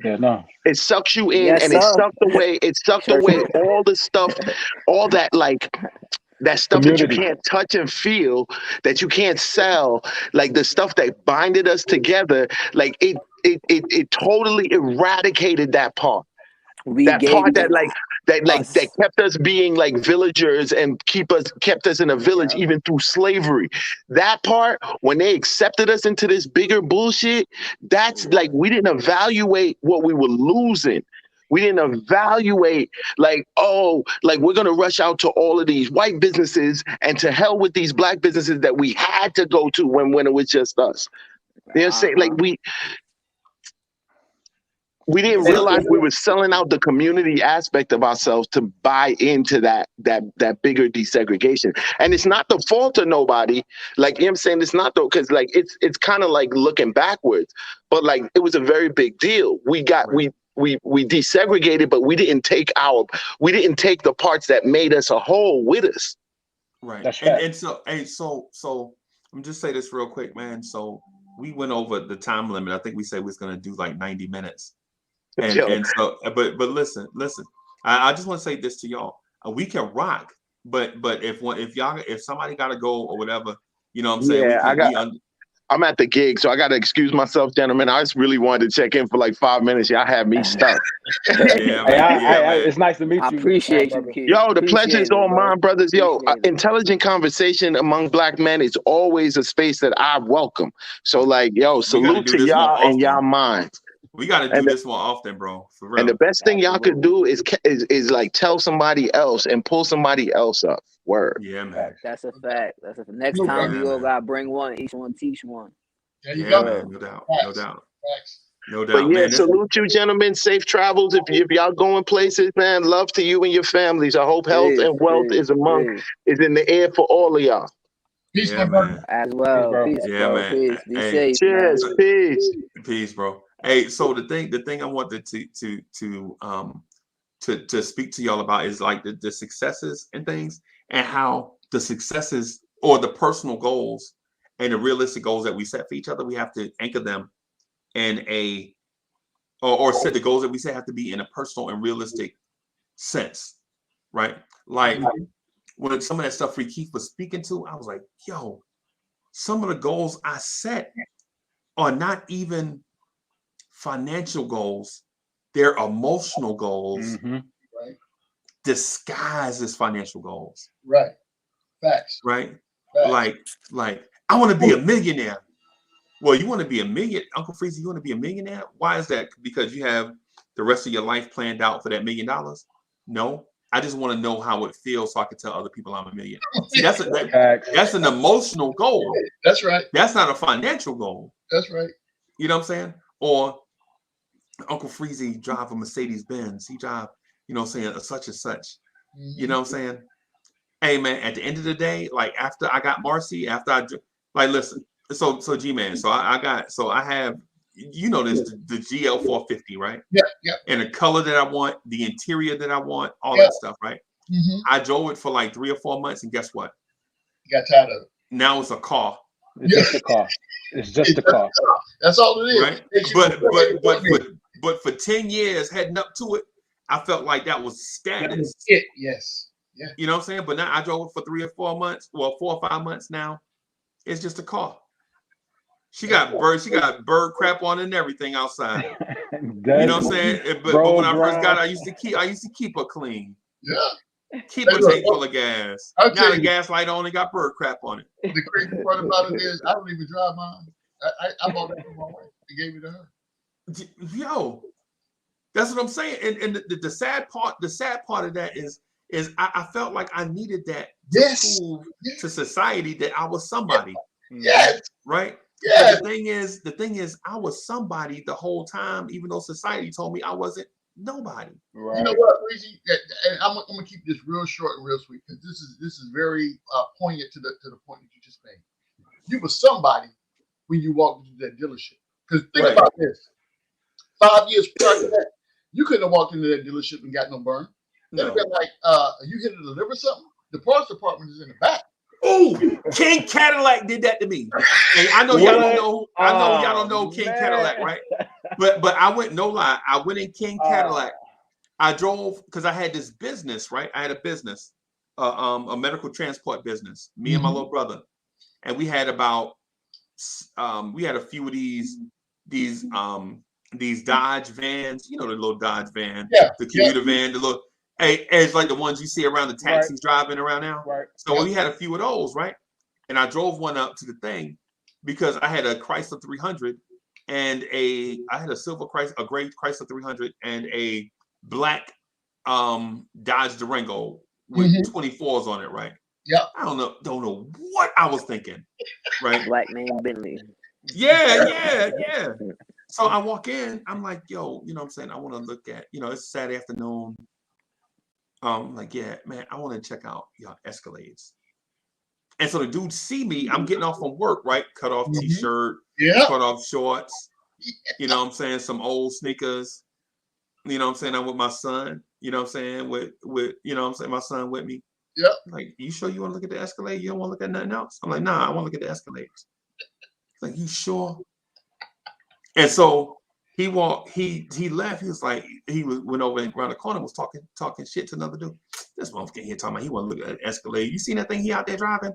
He didn't know I was close enough to hear him. That's right. Oh, bruh. Yeah. There you go. And so he came back. I was like, and as you know me, I was like, hey fella, I heard what you were saying.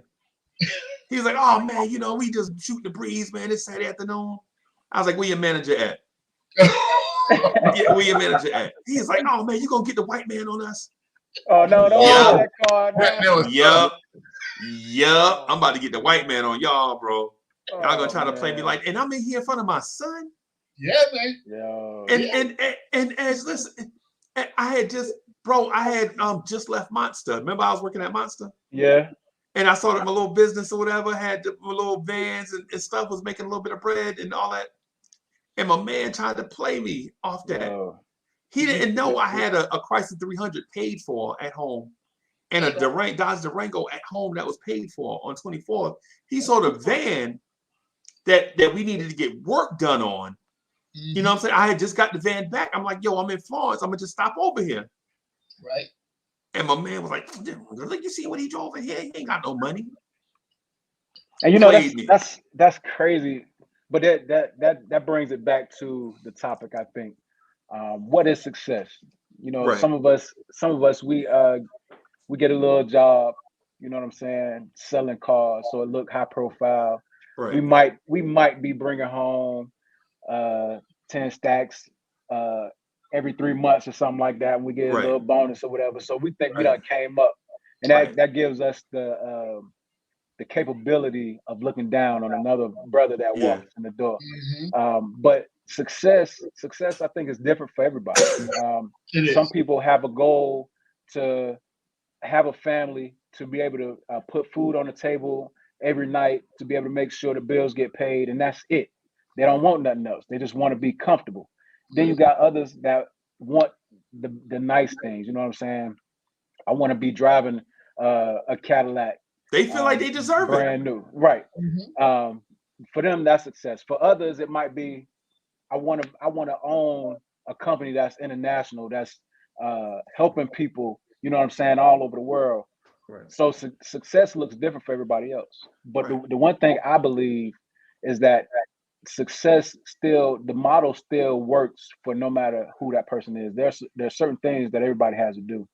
Right. One of the first things I believe that we have to be willing to do. I mean, everybody's going to set a goal, but I think we gotta, as black men especially, we gotta be willing to read more.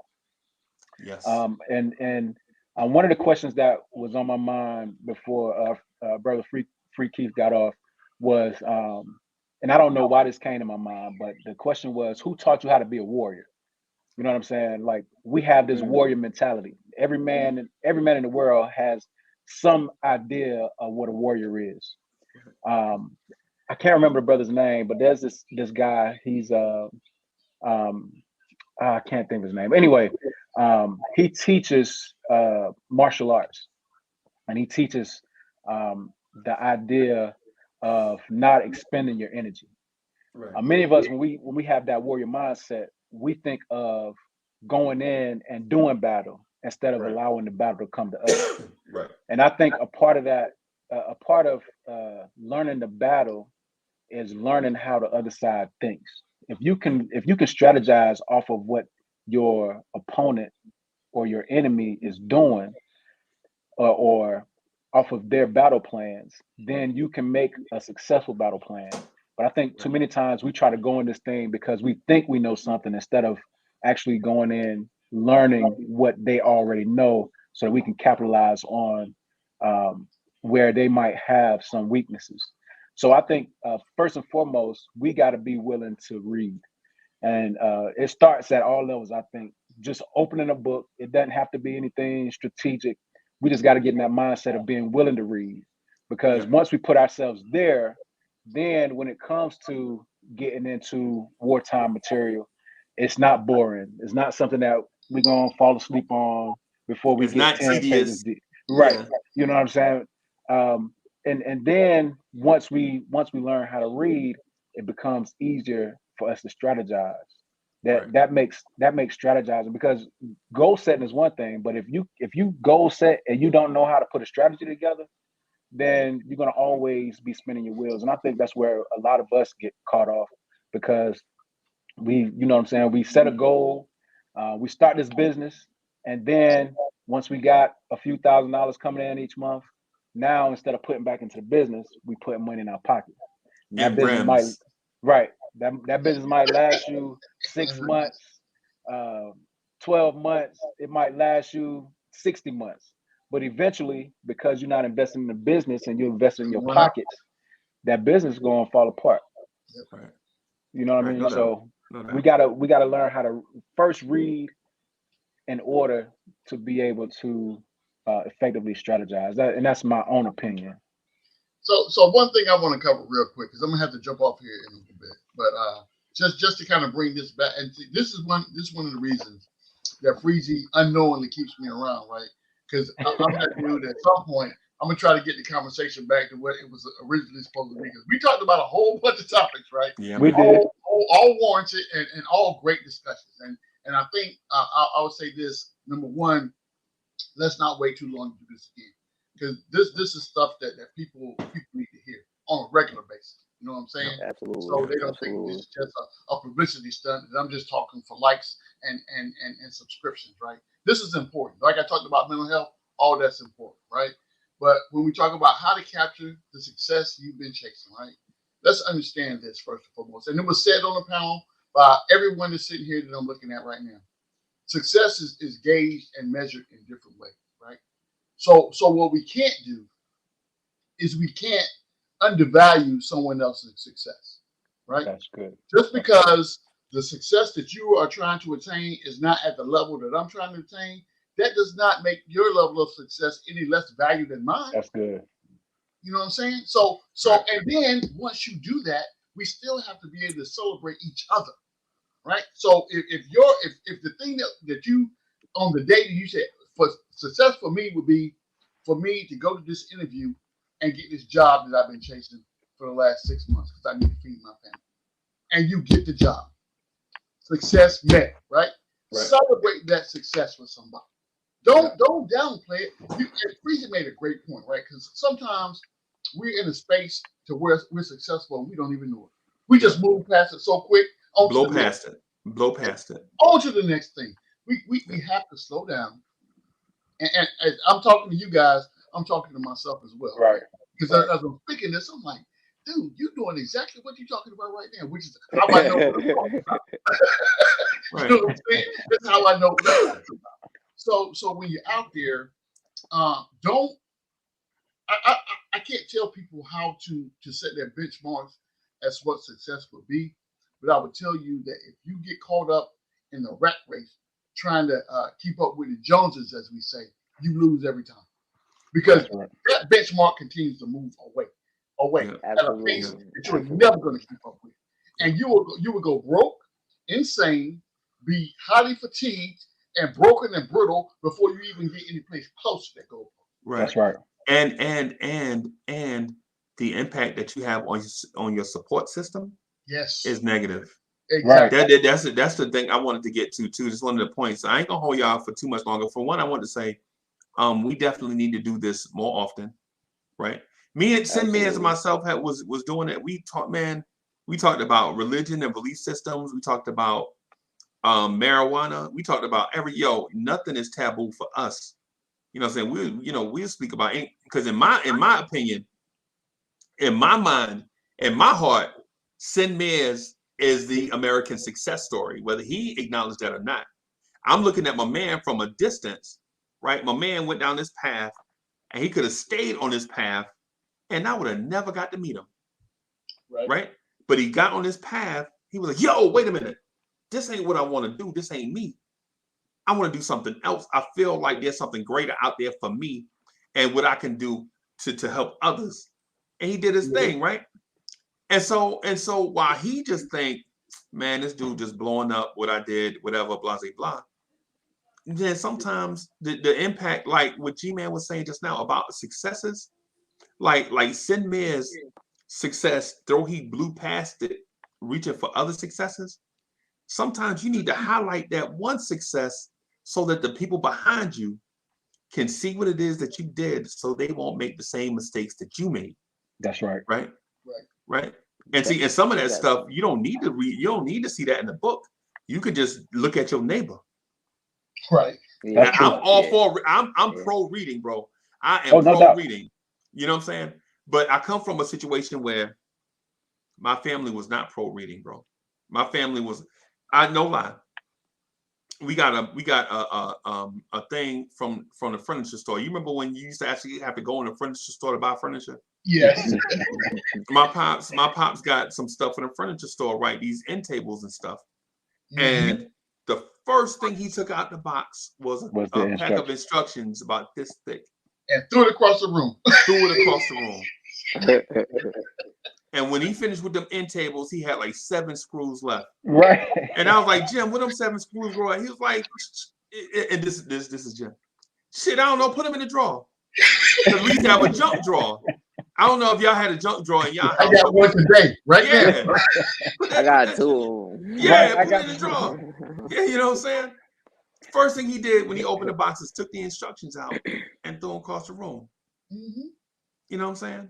Yeah. And then later on, we had to take that same instruction manual and put it underneath the end table so it wouldn't wobble.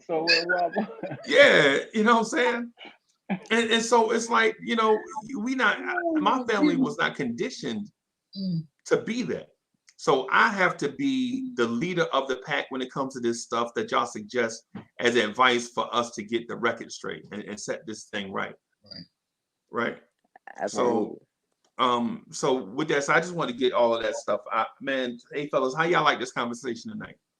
I love this conversation. Uncle Freeze, you already know I'm always here. I'm down for it. You text me this morning and I'm here. I think I tweeted. I'm like, I've been waiting to get off the bench. I've been waiting to get off the So like I said, I definitely appreciate it, and I think it goes back to like what success is for you, for each person individually, and I try not to tie ego into success You know, like when we get a little bit of something, we try to go get something that feeds our ego or feeds something in us. That emotional hole, that emotional deficit that we have. Emotional hole. So I try Yeah. to. My success is tied to all of our success. It's tied to our community success. Like, Right. Right. so I will never see myself succeed until I see us succeed, in a sense. So Right. I guess I'll keep hitting big schmarks along the way, but we as men have to keep that carrot in front of our face to just keep going and accumulate what we can amongst the way. Right. So That's that's facts. what, yeah. Right. I would No say doubt. with this type of conversation, the reason I like, I guess this I'm not even gonna say the format, but this focus, right, is because normally when you get involved in conversations like that, it leads you off into uh, the land of despair and negativity, and you don't learn anything from it. It's just a whole bunch of this is what's wrong. You give me everything that's wrong, but you don't have any suggestions or any advice to help me out of this funk and teach me what I need to do moving forward. Right. I like the fact that we are four different. We didn't have probably up to 6 or 7 people on this panel, right? But we all come from different walks of life, and we all bring a different perspective for the same topic. And I think that's what people need to be, because I'm telling you right now, there's somebody out there that's going to be able to gravitate towards edge. There's somebody out there that's going to be able to gravitate towards sin. There's somebody out there that's going to be able to gravitate towards freedom, right? And we don't know who those people are. We don't know who's going to watch this on humbug one day, just be clicking through and be like, oh, I like that bald head guy right there. Let me click on here and see what they're talking about. And the next thing you know, they don't watch the whole podcast, man. Right. It's three of them. Yeah. bro. Yeah. It's 4, bro. It's Oh, yeah. Oh, the ball committee. See, here we go. Here we go. Yeah, It's man. starting to come through already. Yes, sir. But Yes, I sir. like this type of engagement, and I think that for me, it does 2 things. Right. Most of the time, if anybody sees me on YouTube, I'm talking straight New York Knicks. On whatever podcast I'm on, I ain't talking about nothing but the Knicks, right? But I'm telling you something, gentlemen. I am 50 plus years old. I have 50 plus years of experience. 30 plus of those was served in the military in all different countries all over the world. So when I talk to you about things, it's from different cultural, seeing different cultural beliefs and different cultural systems, different economic systems, different ways that people just kind of deal with things that we take for granted here in America. So I appreciate the opportunity to be able to brush that dirt off my shoulder, so to speak. You know what I'm saying? Yeah, man. Yeah, man. Definitely. Hey, so Definitely. with that said, we can wrap up. I think this was a definitely an eye opener. It was, you know what I'm saying? I learned a lot.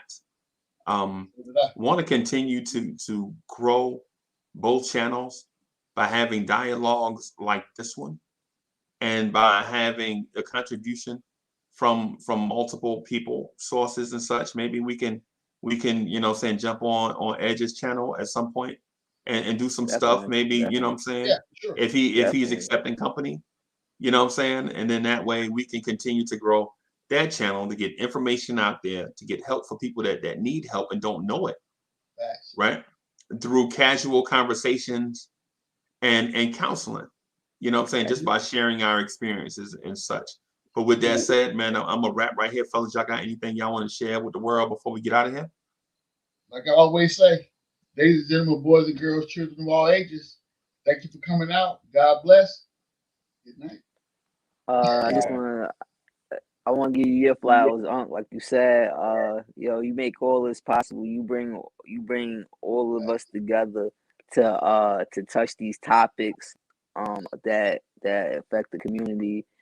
You bring us Knicks content. You get it going, man. And I didn't even know. I just learned more today. Like you had the businesses. I definitely gotta pick your head on pick your brain on like some business things and whatnot. But like I Yeah, said, I man. appreciate it. I appreciate the platform, the flowers. We definitely gotta do this again, Bro, man. you the American dream, bro. I don't know if you recognize that or not. And I know that sound like Appreciate it, hyperbole. man.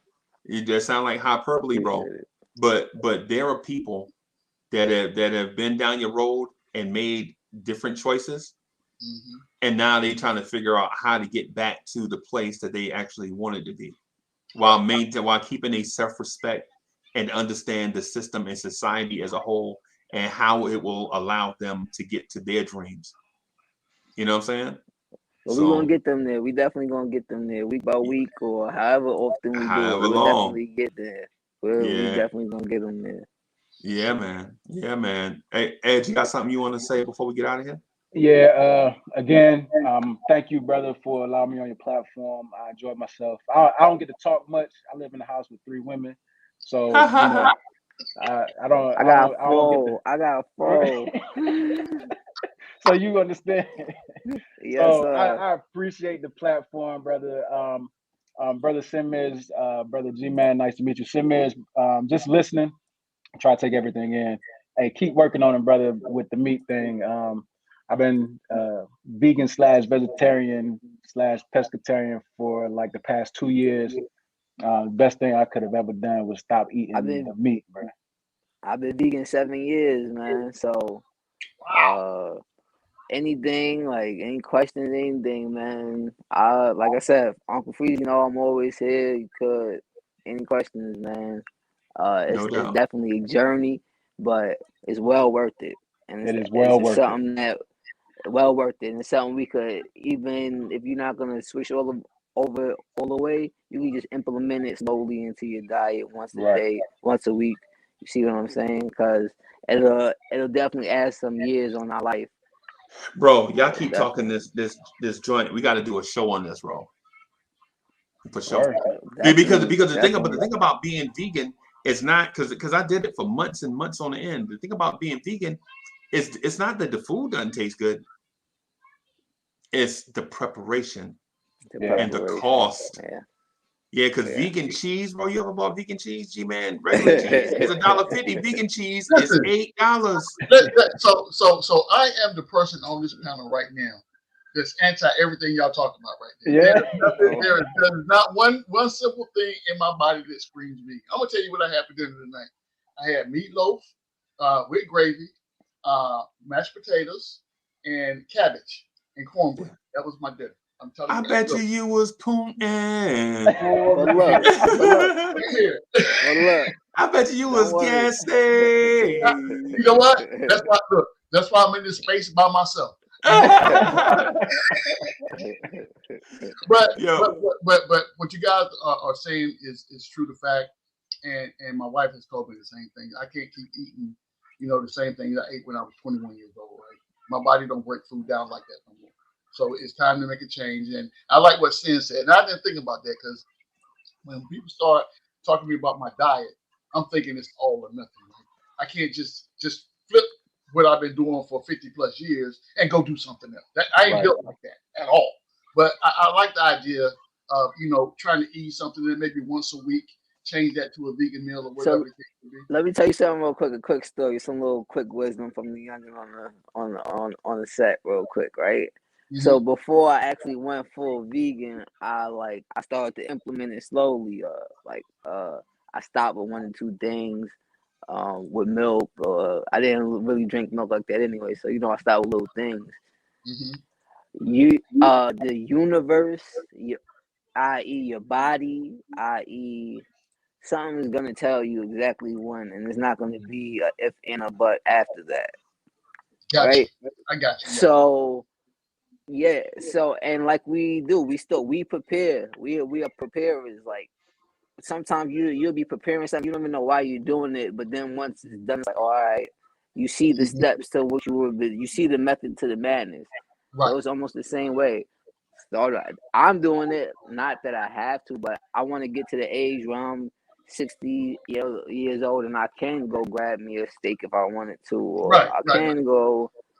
You see what I'm saying? And I want to be here for that success of the whole community, and that's going to take a while. So I need to make sure I'm here for a long time. Right. Yeah, man. So yeah, man. So me and Edge and G-Man are closer to that 60 age than we probably want to let y'all a little bit closer to me though. Right? Yeah, whatever. Yeah. But hey, man, so gents, thank you again for coming through and departing. Remember, the stuff that we say and put out here on the live stream is seen by people around the world, right? All these different countries, all these different languages, and everything, man. So they checking us out, and so just remember, just because the crowd wasn't here in the beginning, don't mean the crowd won't watch. That's right. You know what I'm saying? So Definitely. if y'all want to, we can continue to do joints like this down the road.